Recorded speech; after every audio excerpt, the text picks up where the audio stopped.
eu tenho irmão que ainda é ancião, né, que é um cargo de destaque. Eu tenho irmão que não conversa comigo. E isso é uma coisa que eu suporto, porque eu o amo. E ele não conversa comigo. Nada, nada, nada. É como se eu fosse um nada.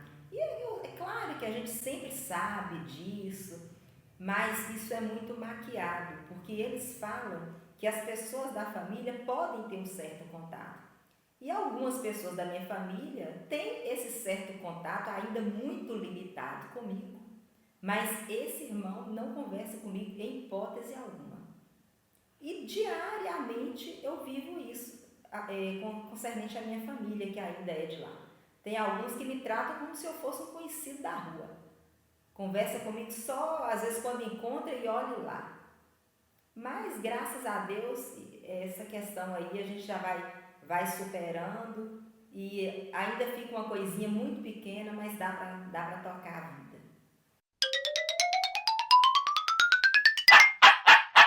12 anos. Bastante tempo mesmo.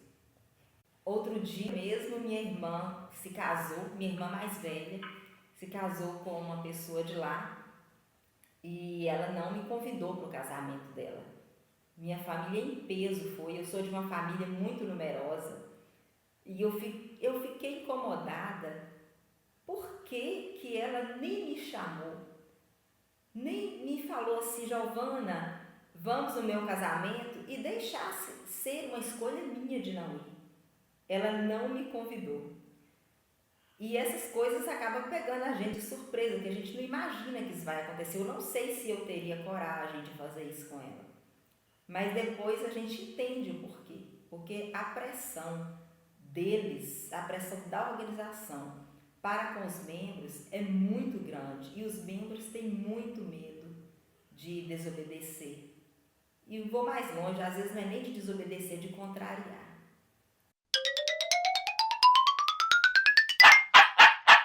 Existe sim, existe. O contato é reduzido, é incentivar a ter o mínimo de contato, o mínimo possível, ou quase nada, e isso quando mora dentro da mesma casa.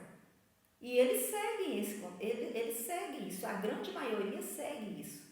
Inclusive, só que eu tenho alguns amigos ainda que são testemunhas de Jeová que conversam às vezes até mais comigo do que minha própria família, mas isso é muito raro.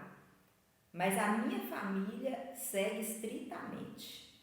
Uns não conversam comigo de forma alguma e outros conversam só o necessário. Eu percebo que eles têm cuidado quando eu chego perto a respeito do assunto que eles estão falando. Falam baixo ou encerram o assunto. Então, até hoje, já se passou muito tempo que eu saí, deve ter uns 12 anos, né? Mesmo que meu irmão não fala comigo. E até hoje eles se mantêm da mesma forma.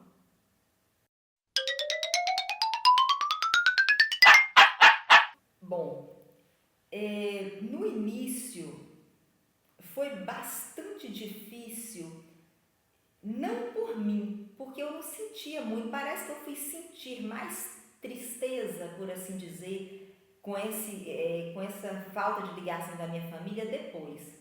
Porque no início mesmo, eu estava muito certa do que eu estava fazendo. E eu estava feliz com isso. O que me entristecia um pouco era ver a minha família triste. Mas pelo fato de eu ter uma certeza que eu estava fazendo o que era certo, eu não fiquei tão nervosa, eu não fiquei tão triste com isso. Depois, com o tempo, que eu vi que eles acostumaram no sentido de manter o mesmo posicionamento para comigo, aí eu comecei a ficar um pouquinho triste com isso. Mesmo já fora há muito tempo, mesmo já depois de procurar saber várias coisas a respeito deles e perdoar eles, porque eu sei que eles são vítimas. Mas essa questão aí do amor ao próximo, da família, eu sou mãe de 2 filhos e eu fico muito triste com isso. Como é que a mãe, e eu sofro isso, essa reserva da minha mãe para comigo, como que a minha mãe consegue ser assim para comigo, sendo que eu tenho tanto amor pelos meus filhos? Aí eu fico me colocando às vezes no lugar dela. Então isso passou a me incomodar mais depois. Quanto às pessoas de lá de dentro da organização que eu tinha contato antes, isso não me incomoda. Agora, outro dia teve uma situação engraçada que uma amiga da minha mãe, que é testemunha de Jeová até hoje, que me conheceu criança, passou ao meu lado na rua e não me cumprimentou normalmente, mas olhou para mim e eu passei por ela e eu percebi que ela ficou muito triste de não me abraçar. Depois ela me chamou. Quando eu olhei para trás, ela correu para me abraçar e falou: eu não posso deixar de te dar esse abraço. E começou a chorar. E me abraçando e chorando no meio da rua. E eu abracei ela, normal e tudo. E o que eu senti dela foi muita pena, muita pena. Eu acredito que a disciplina que eles dão, que deveria ser só para a gente, em grande parte é para outros amores da vida da gente. São pessoas que a gente tem muito carinho por elas e elas por nós.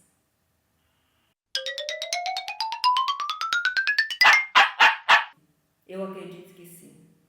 Porque nós que estamos, que já nos libertamos, nós temos outros contatos, né? Nós temos um mundo, nós temos liberdade de pensamento para estudar, para conviver com outras pessoas, para seguir nossa vida, para investir na nossa carreira, e eles continuam limitados.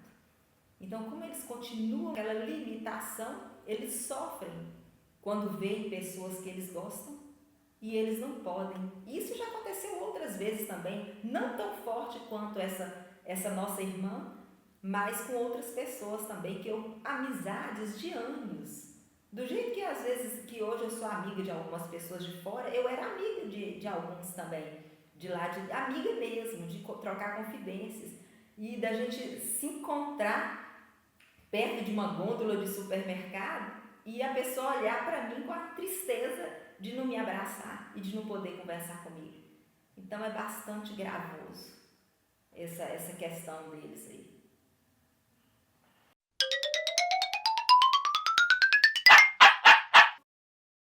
Perde e sofre, perde e sofre. Só que quem está lá dentro acredita que sofre por alguma razão. E nesse ponto a gente perdoa, porque eles acham que estão fazendo certo, mas só que eles estão sofrendo. E depois que a gente sai, a gente vê que não é por aí.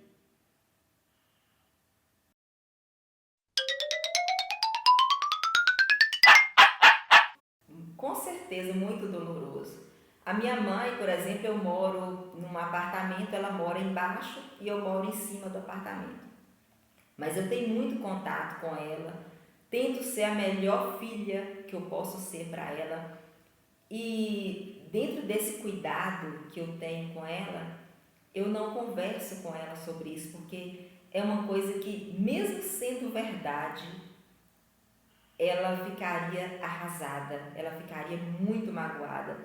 Então eu não posso, é até um mal que eu faria alertando ela de alguma coisa ou mostrando para ela algum tipo de verdade então eu respeito o tempo dela, né? Como eu acredito que Deus respeita o nosso tempo, que tem tempo para tudo, eu respeito o tempo dela, eu não vou fazer ela sofrer mais do que ela sofre. Apoio ela naquilo que ela precisa, embora ela não reconheça, ela não agradece. Ela tem os eventos da organização, ela não gosta que eu a levo, ela não gosta que eu a busco. Já aconteceu de eu ir buscá-la na reunião, porque eu já estava na rua com o carro dela, inclusive, e eu falei: minha mãe está saindo da reunião, vou passar lá para buscar e encontrar com ela no meio do caminho, que ela vem a pé. Ela não entrou no meu carro. Então, assim, são pessoas muito condicionadas, muito condicionadas. E a gente tem que respeitar essa questão aí, porque ela é minha mãe, eu quero vê-la bem. E por causa disso, eu preservo ela de muitas coisas.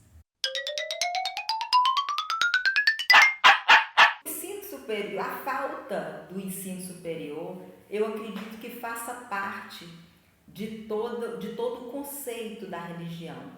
Porque a partir do momento que a pessoa se esclarece, isso para eles não é bom. Não é bom porque a gente começa a aprender a pensar. E pensar para eles não é bom.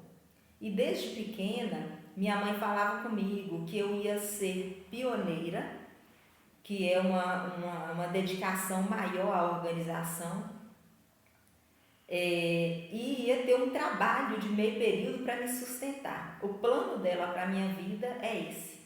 Eu já tive até convites, quando criança, para desfiles de loja infantil, e ela nunca deixava eu participar. Essa é outra questão também que me incomodou muito por causa do meu jeito natural de ser. Estudar mais ainda. Eu não podia, ela queria que eu estudasse só o ensino médio mesmo, para aprender a ler, mas para usar todo esse conhecimento sempre dentro da organização a qual eu fui criada. Hoje minha mãe fala comigo o seguinte, que ela, e nós já chegamos a conversar sobre isso, que ela nunca me impediu se eu quisesse estudar. Nunca me impediu, mas também nunca me incentivou. E pelo contrário, ela fazia política contrária. Ela falava que ela nunca proibiu, na verdade, mas eu nunca tive vontade porque eu me espelhava em outras pessoas, totalmente diferente da maneira como eu crio os meus filhos desde pequeno. Então eu lembro de várias vezes na reunião os anciãos falarem que a pessoa, quando faz o ensino superior, fica afastada de Jeová, e os próprios horários da faculdade. Então era sempre muito falado isso, era sempre muito falado. Eles só não falavam assim, nós proibimos, porque eles não poderiam falar dessa forma. Mas além de não ser incentivado, era mal visto. Principalmente na minha região. Isso é um caso de todas as regiões, mas tem umas mais e outras menos. É isso.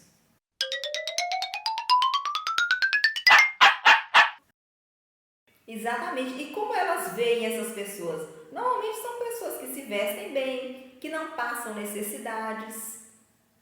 Então elas pensam assim, comigo vai acontecer da mesma forma. E aí crescem nesse condicionamento. Crescem nesse engano, porque isso é um engano. É tudo uma farsa. Essa organização é uma farsa.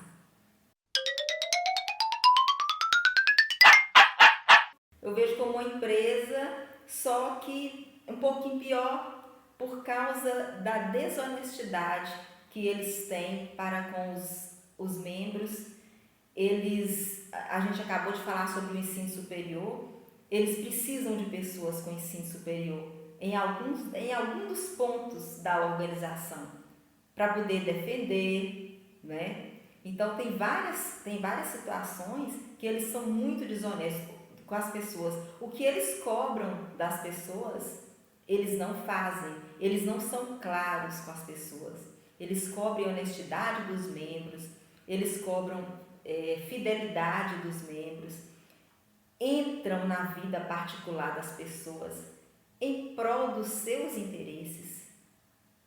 E eles mesmos não correspondem àquilo que eles pregam, àquilo que eles falam para com as pessoas.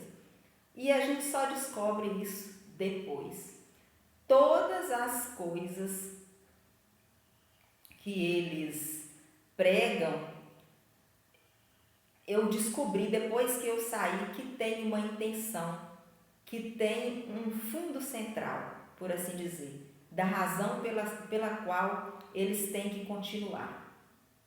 Todas as políticas, todas as proibições não são nada à toa. Tem uma razão por quê. Então eu vejo como uma seita, como uma empresa e muito maléfica, destrói famílias e acaba que lava o cérebro das pessoas. E as pessoas ainda agradecem.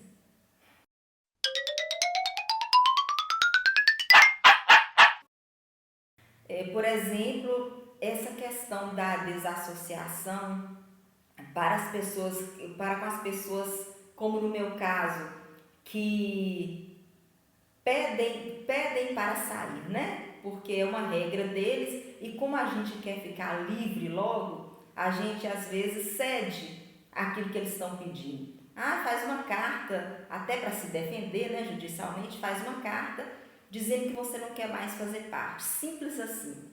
E a gente bobinho, né, não fez ensino superior e não teve outras convivências, o que custa? Declaro aqui que não sou mais testemunha de Jeová, toma aqui, tô ótima. Mas por que eu tenho que sofrer com a minha família, sendo que eu não fiz nada demais, só porque eu não quero mais fazer parte desse clube? Aí é que tá, eles fazem isso exatamente porque agora, como eu não sou mais testemunha de Jeová, eu vou ter contato com pessoas que vão me esclarecer a respeito deles, a respeito da organização. Eu vou ter contato com pessoas que vão falar, não, isso não tem nada a ver. Olha aqui na Bíblia, desde quando a Bíblia fala que tem que tratar uma pessoa dessa forma? Jesus não faria isso. Pensa bem, e a mente da gente começa a pensar. Só que se eu for amiga deles, mesmo sem ter cometido um pecado grave, eu vou estar passando essas novidades para meus irmãos. E aí, meu amigo, não fica ninguém lá. Eu mesmo tiraria um por um. Aí eles fecham o cerco todinho, eles se protegem.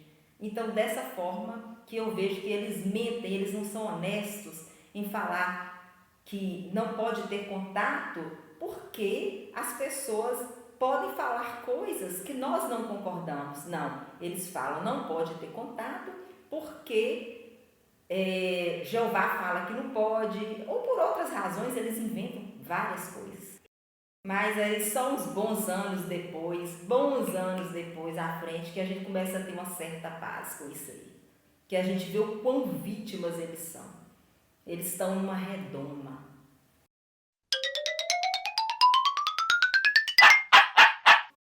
E se sentindo muito especial. Mesmo a pessoa que não tem cargo nenhum, ela se sente melhor que os outros por estar lá dentro.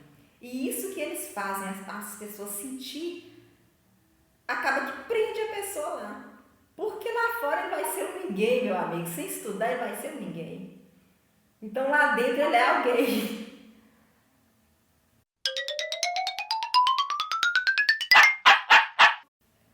A minha visão antes era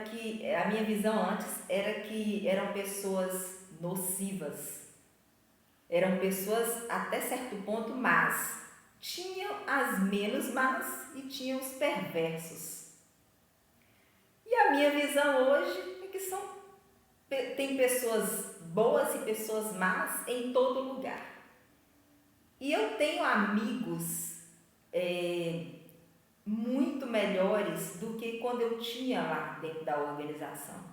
Porque são amigos que não são meus amigos porque eu sou testemunha de Jeová, mas porque gostam de mim, porque se interessam pela minha história de vida, pelas minhas experiências que podem trocar comigo. Então é isso. Então tem muita gente boa no mundo e em todo lugar tem gente boa e gente mal. Em todo lugar. Inclusive na religião que agora eu tenho adotado, né? É uma coisa interessante, porque não tem aquele condicionamento de padrão de moral para todo mundo. A gente vê a outra pessoa como sendo uma pessoa imperfeita e que a escolha da vida dela e para quem ela vai ter que prestar conta é com Deus. Então não fica esse policiamento para com o irmão, como a gente falou agora, que na organização um fica sobre o outro. Não precisa ninguém da dianteira, às vezes, ficar policiando a vida do outro. É permitido o irmão policiar a vida do outro, vigiar o outro, fazer fofoca de onde que estava. E isso aí é uma forma de controle também, né? E como eu prezo muito a liberdade em todos os sentidos, eu gosto eu me sinto bem em lugares onde eu sou livre. Livre para pensar, livre para conversar com quem eu quiser. Aquele conselho que está na Bíblia, não coma com tal homem, não beba com tal homem, com idólatras, fornicador, que a gente conhece muito bem. Aquele conselho é um conselho para quem estiver lendo, evitar. É um bom conselho, como a gente fala com alguém ou fulano. Não associa muito que fulano pode trazer má influência para você.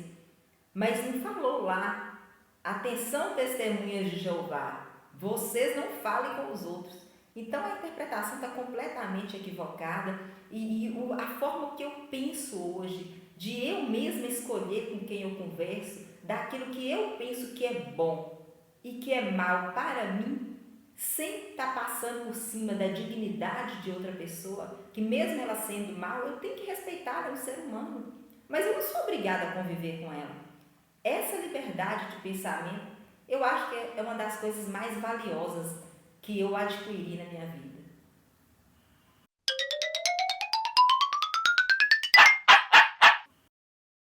Hoje eu estou muito mais, eu tenho muito mais afinidade com a espiritualidade do que antes, porque antes, quando eu era testemunha de Jeová, eu era programada também. E embora eu quisesse sentir o poder de Jeová, eu quisesse manifestar o que os outros de outros cargos lá dentro manifestavam ou sentiam, eu não conseguia. Eu esperava por um dia sentir o que eles sentiam. Embora eu orasse, eu tentava fazer tudo também. Sentia essa proteção de Jeová. Hoje eu já sinto mais. Hoje eu comecei a estudar a doutrina espírita, estou estudando, não posso dizer que vou continuar sendo, mas no momento é o que está me satisfazendo, porque eu consegui conhecer mais a respeito da pessoa de Jesus Cristo, que foi a pessoa mais o melhor espírito, né, que já teve contato com a gente aqui na Terra, e principalmente tentar seguir e aprender sobre o que ele deixou para nós, sobre os exemplos que ele deixou para nós. Então essa proximidade com Jesus e com a espiritualidade me ajudou muito mais e me faz realmente pensar de forma diferente sobre as coisas e ter uma outra visão sobre as coisas. Como eu falei sobre o exemplo de Jesus, Jesus ele não veio aqui para poder escrever e nem para a gente ler nada, ele veio mostrar como é que faz. E toda a vida de Jesus está na questão de fazer o bem, na questão da caridade. E onde eu estou agora, tendo esse contato com a doutrina espírita, eu estou muito feliz porque me propicia fazer isso, me propicia fazer o bem. E essa questão da ação de fazermos o bem, de realmente se importar com o próximo, essa questão traz paz para a vida da gente. Essa questão mexe com o interior da gente. Você poder pegar uma criança carente no colo, você poder dar uma sopa, um alimento, dar um carinho, buscar isso aonde tem necessidade, é muito melhor do que ficar lendo, do que ficar discutindo ideias. Então, hoje eu estou nesse ambiente intelectual, por assim dizer, não tanto para aprender coisas, ideias soltas, mas sim para fazer. E isso está me deixando muito feliz. Essa questão de eu poder ir fazer. Mas isso independe de doutrina, independe. Só que eu tive esse esclarecimento na doutrina espírita. Mas tem várias religiões, várias formas de pensamento, às vezes nem precisa ser uma religião, que as pessoas fazem o bem de alguma forma. E é isso que importa. Porque não precisa deixar não apenas fazer o mal, é necessário que a gente faça o bem, é necessário que a gente tome alguma atitude na vida. E são as atitudes que traz paz para o interior da gente, que faz a gente ficar feliz e dá a gente aquele incentivo para continuar.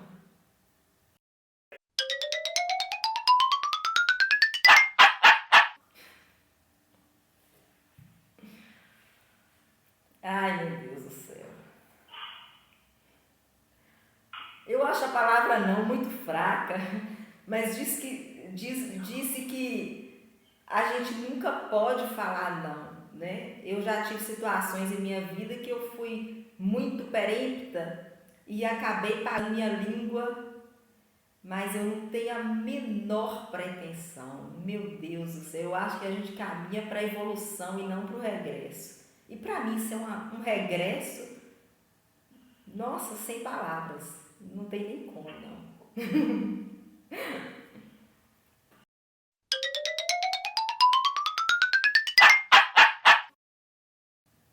Eu gostaria de dizer que essa pessoa tenha muita paciência, em primeiro lugar, consigo mesma.